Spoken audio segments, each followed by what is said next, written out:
I am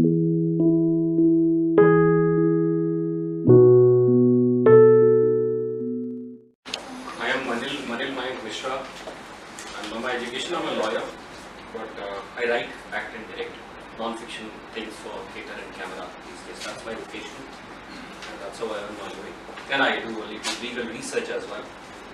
Now, the motion which has been given to me talks about rapes in India, and the kind of discussion which I'll be having with all of you shall talk about the things where we treat, analyze and judge rapes in this country. And I'm not talking about whether rapes are good or bad. Of course, as a part of a civilized society, I do feel like all of you that rapes are one of the most brutal crimes against women, and therefore they should always be discouraged, and should, of course, there should be a mechanism which should not encourage such a process.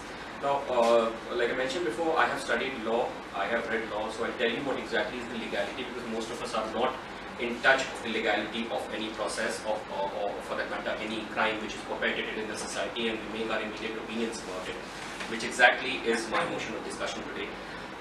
Section 375 till section 376 subsection E talks about rape in Indian Penal Code. Section 375 talks about the explanation of rape, which of course defines it.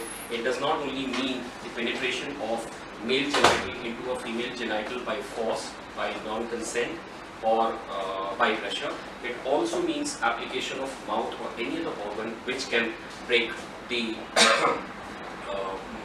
understanding and chastity of a woman.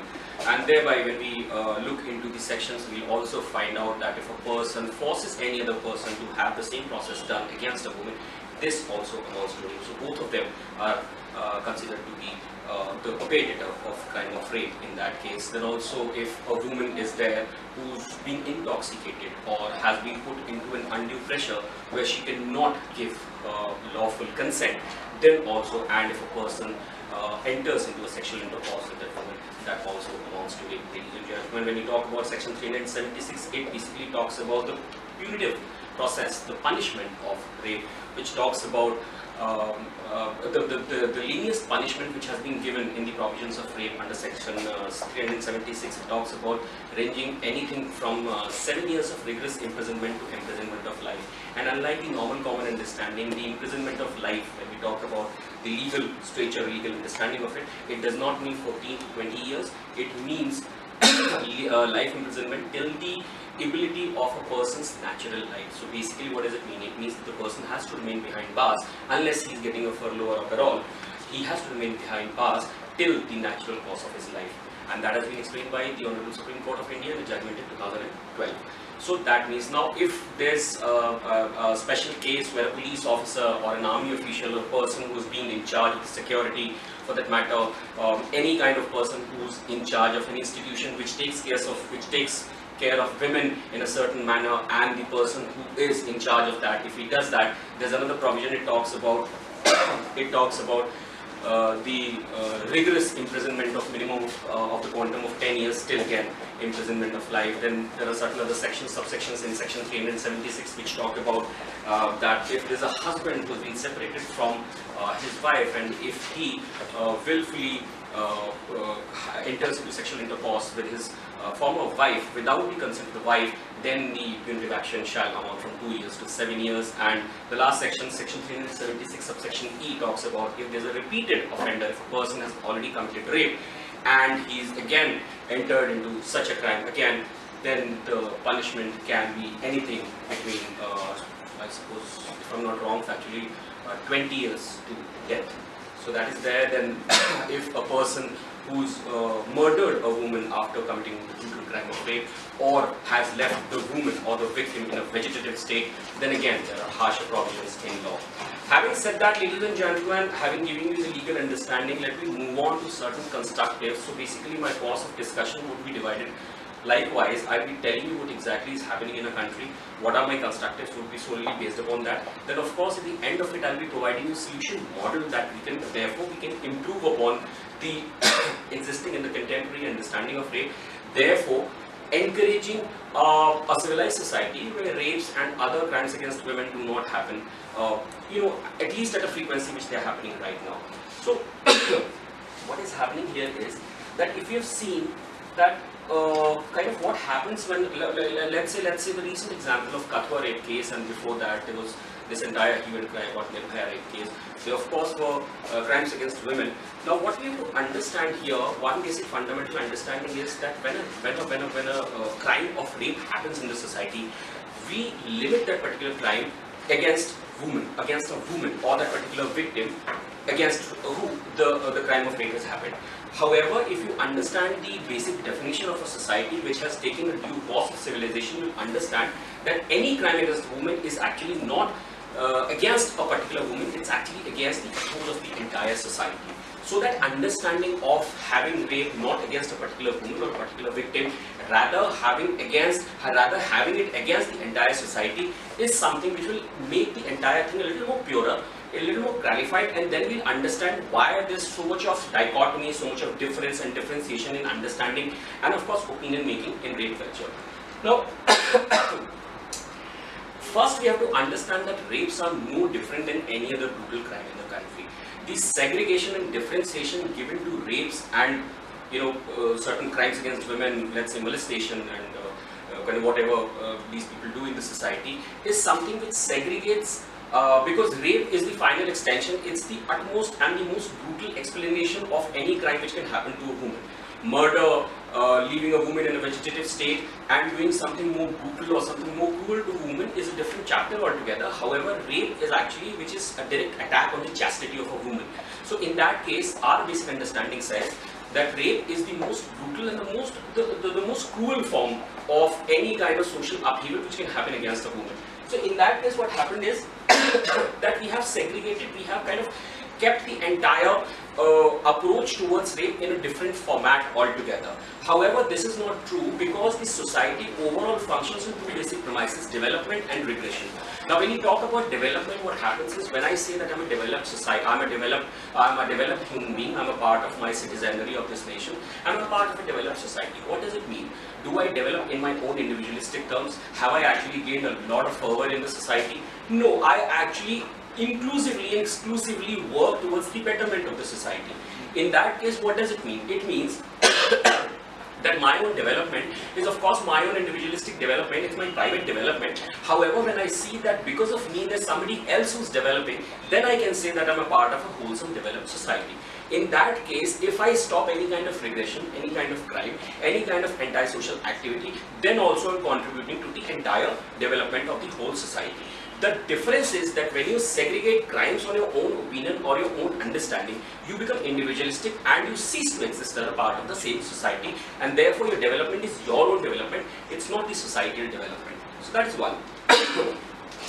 Now secondly, what happens is a lot of glamorization appears in cases like rapes. There would be certain people who would hold placards. Of course, this is one way of saying that you're not happy with the present circumstances, you're not in affirmation with what is happening around in your own circumstances and surroundings. However, holding placards by certain celebrities, by certain people who have a voice in the society, who know what exactly can happen. Therefore, ladies and gentlemen, you understand that this glamorization can give you an immediate, temporary satiation, but it does not work on the long-term process of removing that social or anti-social upheaval in the society. I'll tell you why. Because when you talk about a let's say I'm a celebrity and I want to talk about any kind of things which are happening in the society, I will be talking about the victim, I will be talking about the perpetrator, but I would not be talking about the rape which has happened here. So unless you do not talk about the crime committed, you do not touch upon the basic facts and figures, you are not working towards a betterment, a better society or a more civilized society, because you're talking immediately and temporarily, which has just been an outcome of a social fervor or a social gathering or opinion making or development of perspective, and therefore as soon as this opinion actually builds up, it also subsides down, because once the so-called justice is met or given, you are satisfied that yes, I have been contributing in gaining or being rewarded justice to a certain person who I actually fought for before. So your basic fight is for the victim and not for the crime committed. That is one. Now, ladies and gentlemen, since there is not much time which I can actually do about it, Yes, how is it actually not beneficial for the victim? The moment you say that a certain thing has happened in this society, the victim automatically and by default gets scrutinized by media houses, by people. Different perspectives and opinions actually start gathering. The curiosity of the society actually makes the society to question who's that victim, who's next to kin in his family, what kind of a political or social background she or he comes from.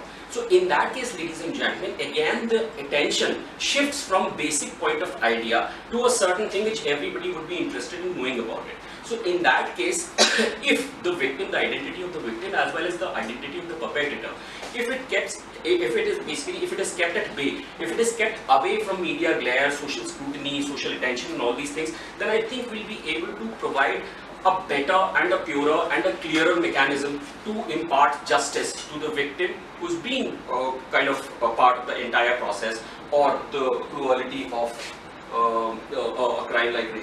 Now, when I talked about the solution, ladies and gentlemen, a couple of points which I would definitely, by the medium of Unbox Idea, I would want to actually raise these points to the authoritative government, the concerned government. If these things are applied, then I think we'll be having a little more clearer picture.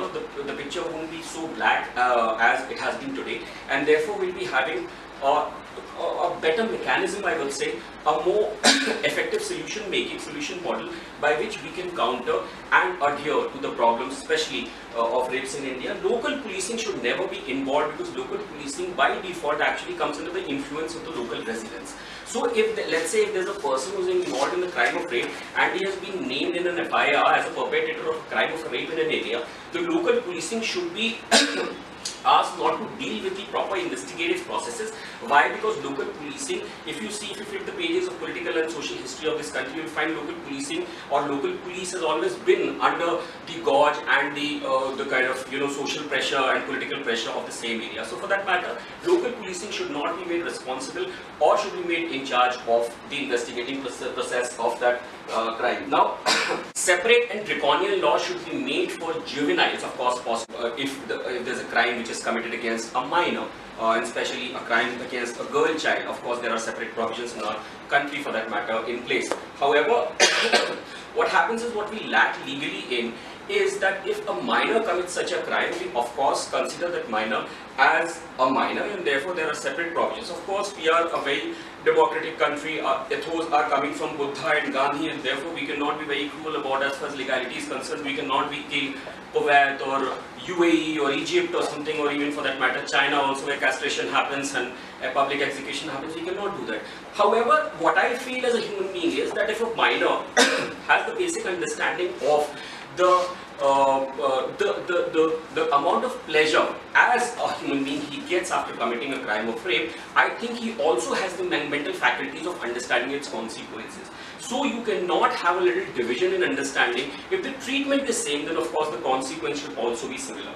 So in that case, if a minor can commit a crime of a rape, understanding very well that it's actually crime and it's legally challenged, it's not acceptable to a civilized society, then I think he also knows the consequences behind it. So treating all the juveniles in a separate section by the Black Book of Law, I don't think it's a very appreciating gesture, and of course it's very imperative for us to maintain a level playing field where we have little checks and balances, and then going into the details and the intricacies of the case, where we can decide that if a juvenile has committed a crime, whether he's actually a juvenile and doing it, or if he has done it by his own political or social will, then of course he has to face similar consequences legally, which an adult would face in the same sets of scenario. Ladies and gentlemen, media also should be kept at bay, because media has an access to certain things which we normal common men and women do not have. Now what happens is, media houses work on different political and social ideologies. So you go to a particular place, you are not a part of the investigation, you make an opinion about certain things, then you come back and print the same story in a newspaper, you flash that on your television debate. Now what happens is, I get to know about, how do you get to know about it, what is happening in this country? You get to know about it when you get up in the morning, when you wake up in the morning, you read a piece of a newspaper, you switch on your television. Now that opinion making actually guides my entire day. I make my own opinion because I, as a common man or a woman, would not have an access to certain faculties, to certain places where these media houses would have an access to. So in that case, media houses, since they are also based upon human prejudices and biases. I think as long as the investigation and the entire process or mechanism happens in rape cases, especially in rape cases, and especially in crimes against women, media houses, protesters, politicians, social activists, and all these people should be kept at bay, because they are working with their own political. I am not blaming anybody, but since we all are human beings, we have our own prejudices and biases. So to eliminate that kind of thing from the entire legal framework, so that absolute justice should be given to the victim, I think for the timing, as long as the process and the entire process, investigation, and all these kinds of things keep happening, media houses, political people, protesters, social activists, opinion makers, and perceptionists should be temporarily at least not allowed to have an access to the place where the crime has been committed, or to meet the victim or the perpetrator. Last, ladies and gentlemen, identity of the victim, of course, is kept as a secret. However, what I want to propose here is identity of the perpetrator should also be kept secret, as long as the investigation goes. Why? Because then what happens is social opinion is so high and so volatile that you want to see a person's face and you do not demand justice. What you demand is the entire annihilation or destruction of that particular person. However, our basic understanding of giving punishment in Indian legal context, if I talk about, is a civilized thought of, it's not a classical school of punishment. Pain versus pleasure is not the principle right now. What happens is that the amount of law, so there would be certain people who talk about direct execution of a person if he's committed rape. However, the Indian law does not work in that fashion. The loss which the perpetrator has to face has to be equalized with the kind of loss the victim has faced in her own enemy. So in that case, you cannot directly demand anything, which is why once you see a criminal's face or a perpetrator's face, you do not think anything, you make an immediate and temporary opinion, and you demand something which of course legally is not possible in this country. And ladies and gentlemen, last but not the least, historical background, sociological context, and socio-political analogy should always be taken into understanding while understanding the crime of rape. You cannot kind of provide a picture in which only two shades of colors are there, one is white, one is black, and therefore you just neglect the entire existence of grey between both of them. In that case, what happens is you just see that, okay, fine, there's a particular thing which has happened, a happening has happened, and you do not keep into account the political and sociological context, therefore not understanding what would be the gravity or the reasoning or the logic behind that particular happening. And of course, that happens inside the courtroom, but normally if you see in our own society, if you see social media and all these places, it does not happen. So while making an opinion, these kinds of contexts and these kinds of backgrounds should always be taken into consideration. With that, ladies and gentlemen, I would like to raise my case. Thank you very much.